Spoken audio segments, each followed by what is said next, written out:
Shalom, perkenalkan nama saya Mirna Ilmanafe, NIM 10220220032. Di video kali ini saya akan menjelaskan tentang anak usia dini berkebutuhan khusus dan pendidikan inklusif. Istilah dan konsep anak berkebutuhan khusus atau ABK penting ditegaskan bahwa kategori ABK adalah anak yang mengalami hambatan perkembangan fisik, kognitif, atau intelektual, bahasa, emosional, dan sosial, sehingga membutuhkan pelayanan pendidikan secara khusus.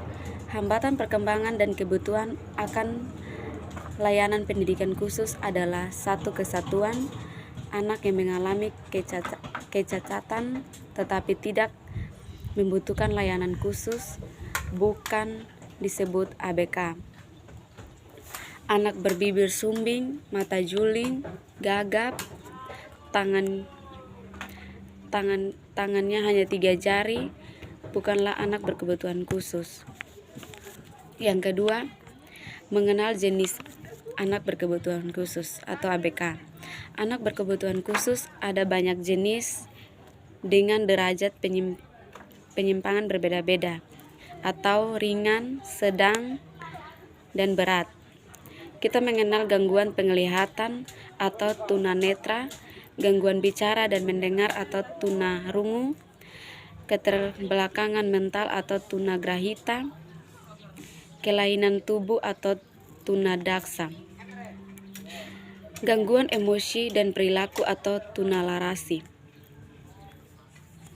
cacat ganda atau double handicaped, termasuk anak berbakat. Pada dasarnya, gangguan-gangguan itu melibatkan intelektual, bahasa, emosi, sosial, dan fisik motorik.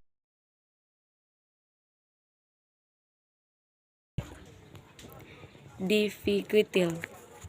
Anak yang kesulitan belajar memiliki ketidakmampuan belajar atau learning disability. Ada 2 jenis belajar, yaitu bersifat developmental dan akademis. Yang pertama, hambatan kesulitan dalam perhatian, memori, resepsi, berpikir, kekurangan bahasa. Yang adalah kesulitan bahasa, membaca, mengeja, dan matematika. Contoh, jenis ini dibuat dengan dispasia atau kesulitan berbahasa verbal, berbicara, dan kurang bahasa. Yang ketiga, penanganan anak berkebutuhan khusus. Penanganan anak berkebutuhan khusus membutuhkan kerjasama berbagai pihak adalah satu tim, yaitu orang tua, sekolah, guru biasa, guru pembimbing, khusus ahli atau dokter, psikolog, ahli PLB, ahli gizi, dan terapis. Yang pertama, langkah-langkah penanganan ABK di TK atau PAUD.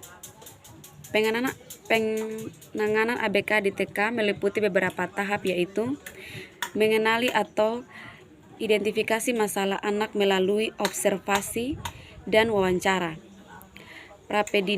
prapendidikan atau masa percobaan, asesmen kebutuhan, konsultasi kasus, perancangan program pendidikan, pelaksanaan program, evaluasi hasil belajar, dan tindak lanjut.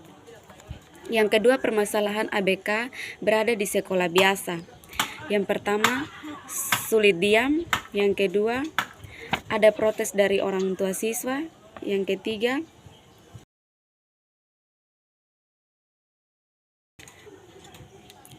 guru menghadapi kesulitan. Yang keempat, menangis jika tidak dituruti. Yang kelima, ABK biasanya sulit dikendalikan. Yang ketiga, perilaku adaptif. Yang keempat, prinsip-prinsip penyelenggaraan kelas inklusif. Yang pertama, kesamaan hak, kerjasama, perilaku mencontoh. Yang kelima, penerimaan. Tujuan terapi bagi anak berkebutuhan khusus, yaitu yang pertama, mampu berkomunikasi dua arah, yang kedua, mampu bersosialisasi dan beradaptasi, yang ketiga,